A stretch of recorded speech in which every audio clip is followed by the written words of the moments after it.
To an outsider, Amman is chaotically busy.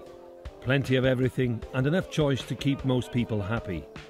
Not everything is sweet though, and not everyone is content.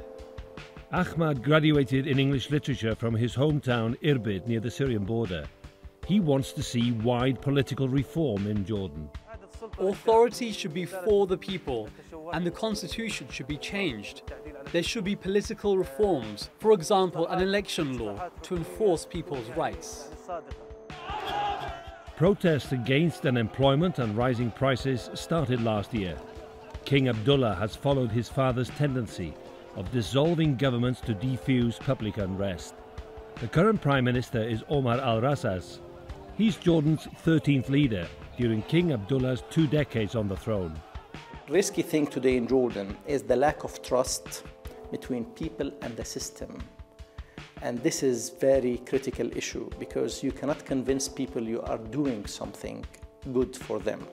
And people will start accusing you of corruption, of nepotism and favoritism. So what did you do in tackling these issues that's dominating the people's mind today? In the psychology, political psychology today, you have to do actions. We are still in the phase of words. Some protesters take their complaints directly to the top. They want to meet the king. Surrounded by lines of policemen and security officers, dozens of unemployed men have camped for a few weeks close to one of the royal palaces. I went to meet them, but after 10 minutes of talking to them at the protest camp, we were told by the authorities to leave because they claimed, the officers, that we didn't have the proper permits to be at the protest camp. We have other permits, of course, to be in Jordan. So what we've done, we've decided to talk to them away from the protest area and away from the police. Saleh is from Man in the south, and Yasser lives near the Syrian border. We have come out because unemployment has reached an unbelievable level. Jordan receives aid, but we don't see where the money goes. We want jobs. We are here to protest and ask for more opportunities. I have been here for 18 days, sleeping under the bridge, asking for work and something to eat.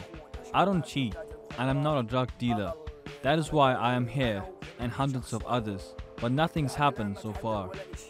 We asked for an interview with 4 different government ministries, but unfortunately we didn't receive any replies to our numerous requests. All the while, public debt is rising, and keeping a lid on inflation and social frustration is difficult, with almost 20% of the population unemployed. In private and increasingly in public, there is sympathy for the protesters.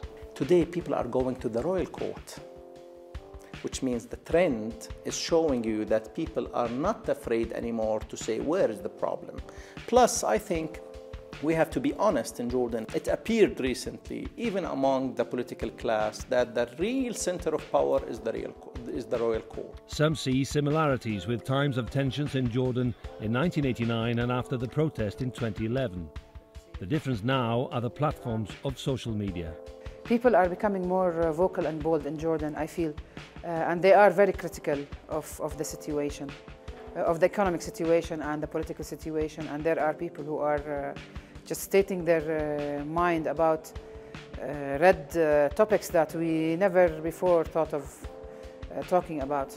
While many Jordanians choose not to complain too publicly and buy only what they can afford, in the age of mass media, a new generation says they're not as willing to be gagged or suffer in silence. Iolo, Dafydd, the Newsmakers, Amman.